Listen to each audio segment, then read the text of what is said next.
Nah, selanjutnya mulai ke soal hitungan. Jadi, untuk soal hitungan, kebetulan di halaman 86 juga, soalnya bisa dibaca sendiri, ada reaksi, terus yang ditanyakan semuanya tentang perubahan entalpinya. Perubahan entalpi berarti delta H. Ingat, dalam suatu sistem tidak bisa diukur hanya yang H saja itu nggak bisa. Yang bisa diukur adalah delta H, yaitu perubahan entalpi ketika menjadi reaktan dan saat menjadi produk. Itu.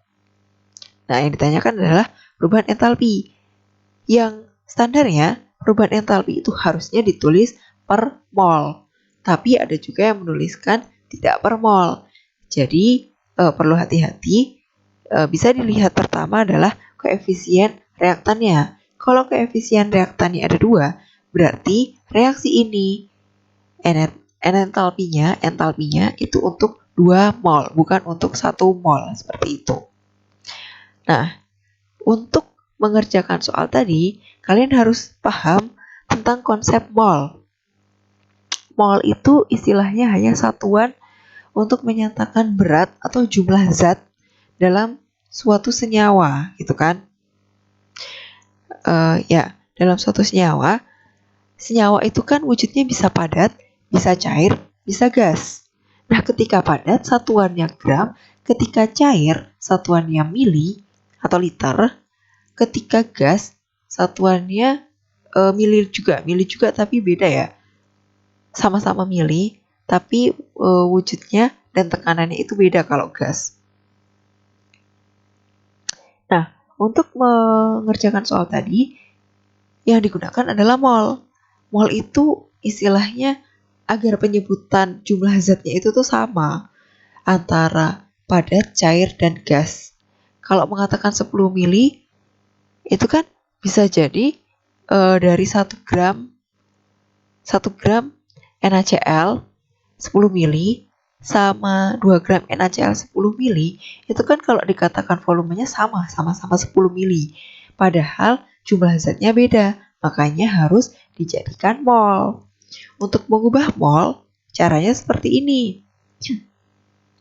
Jadi, ada jumlah partikel, ada massa, ada volume, dan ada molaritas. Molaritas itu menyatakan konsentrasi. Yang lainnya, jumlah partikel.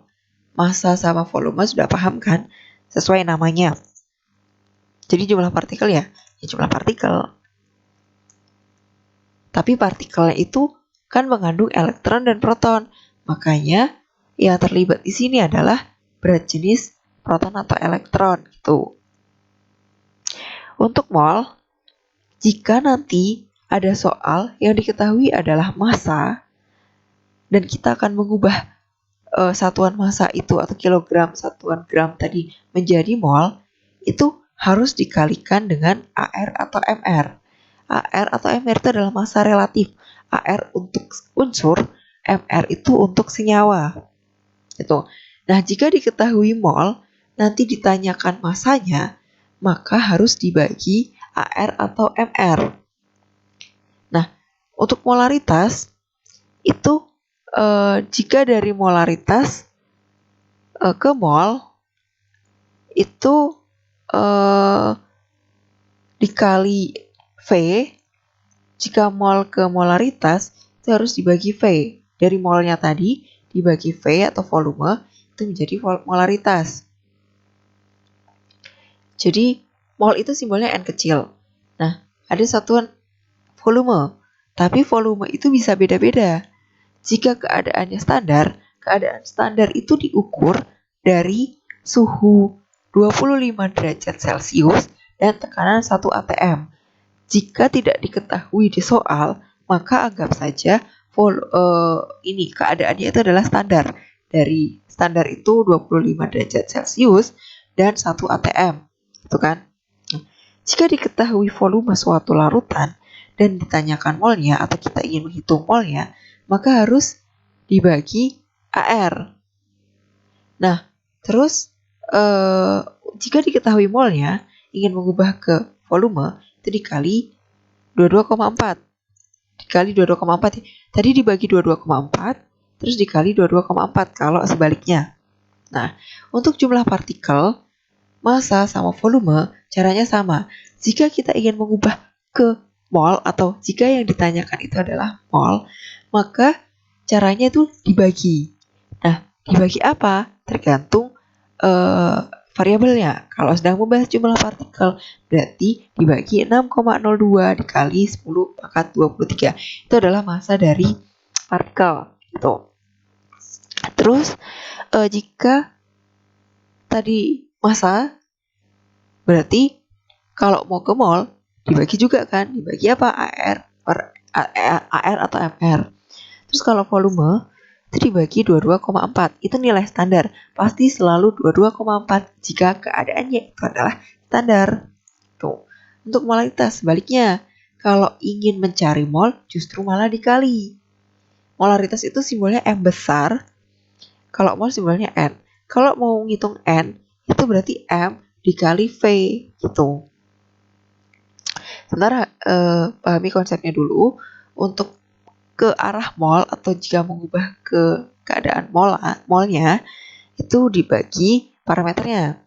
Kalau keluar atau mencari setiap parameternya, misalkan jumlah partikel, massa atau volume, itu adalah dikali jumlah sesuai parameternya seperti itu. Nah, langsung ke contoh soal. Tadi sudah ada soalnya. Nah, sekarang langsung ke pembahasannya. Ada reaksi. Ini adalah persamaan termokimianya. Jadi kira-kira kalau reaksinya minus delta H-nya, berarti ini adalah reaksi eksoterm. Betul. Nah, pertanyaannya, berapa perubahan entalpi jika SO2 yang bereaksi adalah 1 mol? Kenapa yang ditanya seperti ini? Padahal ini sudah ada perubahan entalpi nilainya. Nah, perubahan entalpi ini, kalau untuk reaksi ini, karena nggak ada tulisannya per mol, berarti maksudnya adalah untuk 2 mol dari SO2. 2 mol dari SO2 jika dibakar akan menghasilkan 2 mol SO3 dan energi yang terlibat itu adalah minus 198 atau 198 kilojoule. Nah, untuk mendapatkan nilai per molnya, jadi tinggal dibagi saja. Kalau misalnya ini koefisiennya 4, berarti minus 198 dibagi 4. Jadi delta H 1 molnya adalah minus 99 kilojoule per mol. Jadi tinggal minus 198 dibagi 2. Gitu. Jadi ini termasuk soal yang gampang. Jadi langsung soal selanjutnya, yang B. Berapakah perubahan entalpi jika SO3 yang terbentuk sebanyak 20 gram? Jadi ini masih pakai reaksi yang tadi. Delta H-nya itu masih delta H per 2 mol. Nah, delta H-nya per 2 mol. Jadi, kalau yang tadi itu 1 mol diukur dari SO2-nya, sekarang lebih ke produknya. Jadi, jika nanti diketahui produk yang terbentuk itu adalah 20 gram, maka nilai mol dari SO3 yang dihasilkan itu berapa? Bentar, pertanyaannya itu adalah perubahan entalpi. Jadi, yang tadi itu baru 1 mol SO2. Nah, sedangkan di sini yang ditanya adalah berdasarkan SO3. Maksudnya gimana? Jadi,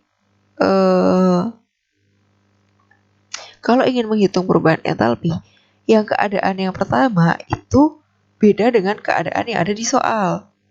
Jadi, tapi ini adalah patennya. Jadi acuannya itu ini, terus di soal ada keadaan yang berbeda. Keadaan yang berbeda apa? SO3 yang dihasilkan adalah 20 gram. Nah, ini itu ibarat kita mencari tahu rasio setiap senyawanya. Jadi, kalau SO2 itu 1, SO2 itu 2, O-nya itu 1. Dan SO2-nya sama jumlahnya dengan SO2 gitu. Nah, berarti kalau diketahui gramnya, harus dicarikan molnya untuk memudahkan karena kondisinya wujudnya itu kan beda, ada yang cair, ada yang gas. Jadi harus disamakan persepsinya menjadi mol. Bagaimana mengubah gram menjadi mol? Caranya tadi, jika ingin mengetahui molnya, dari massa harus dibagi MR. MR dari SO3 dihitungnya gimana? S itu 32, O3 itu berarti 16 dikali 3 adalah 48. 48 ditambah 32, jadi MR-nya adalah 80. Seperti itu. Ini baru mau menghitung molnya. Molnya dihitung dengan cara gram per MR. 20 per 80 hasilnya adalah 1/4. 1/4 itu kalau dibuat dalam bentuk desimal adalah 0,25. Tuh. Ini sudah mol saja. Nah, terus soal lanjutnya, jika 2 mol SO3 dihasilkan, yang itu masih satu soal yang sama. Jadi diketahui molnya itu adalah 0,25. Nah, analoginya sini adalah jika 2 mol SO2 itu dihasilkan dari 2 mol SO2, berarti 0,25 mol SO3 itu dihasilkan juga dari 0,25 mol SO2. Jadi, jika 1 mol SO2 harganya itu adalah nilai delta H-nya itu minus 99 kJ per mol, kalau 0,25 berarti tinggal apa? Tinggal dikalikan. Tuh. Tapi yang jadikan dasar perhitungan adalah delta H yang 1 mol. Tuh. Makanya yang dipakai bukan 198 melainkan minus 99 kJ per mol. Gitu. Nah, berarti minus 99 dikali 0,25 hasilnya adalah minus 24,75 kJ. Gitu. Jadi, kalau yang diketahui itu beda-beda, jadi ini molnya, ini baru gramnya atau masanya, berarti harus disamakan persepsinya menjadi mol. Mol itu langsung merepresentasikan jumlah zat. Itu. Oh, ini udah soal yang kedua. Jadi, ini cara perhitungannya tinggal dibagi 2. Karena ini adalah reaksi atau delta H untuk 2 mol. Gitu.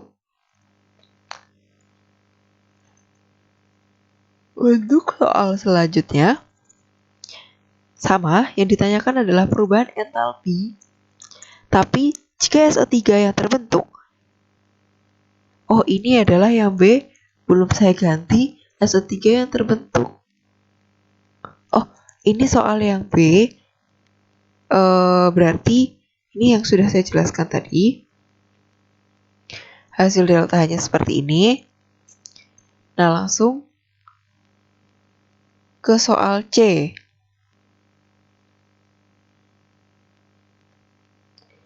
Tadi soal C udah dituliskan. Berapakah jumlah atau perubahan entalpi jika volume SO3 yang terbentuk sebanyak 10 mili? Nah, kalau 10 mili berarti yang diketahui adalah volumenya. Dari konsep mol tadi, jika diketahui mol atau volume ingin mengubah ke dalam bentuk mol, caranya adalah volume dibagi dengan 22,4. Ini untuk keadaan standar. Standarnya 25 derajat Celcius dan 1 molar. 1 ATM maksudnya. 1 ATM itu keadaan STP. Nah, untuk mengubah 10 mili ke dalam bentuk mol, itu berarti 10 dibagi 22,4. Hasilnya adalah 0,446 mol. Jadi molnya itu segini. Nah, sama seperti yang tadi, jika 2 mol SO3 dihasilkan dari 2 mol SO2, karena koefisiennya sama, maka 0,446 mol SO3 itu juga dihasilkan dari 0,446 mol SO2.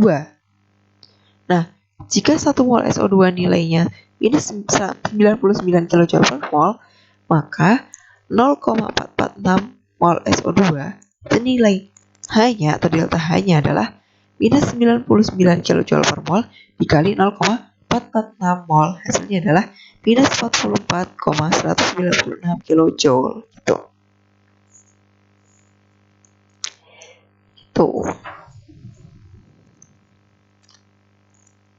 Nah, sampai di sini dulu. Jika ada yang ingin tanyakan bisa ditanyakan langsung. Sekian dari saya. Wassalamualaikum warahmatullahi wabarakatuh.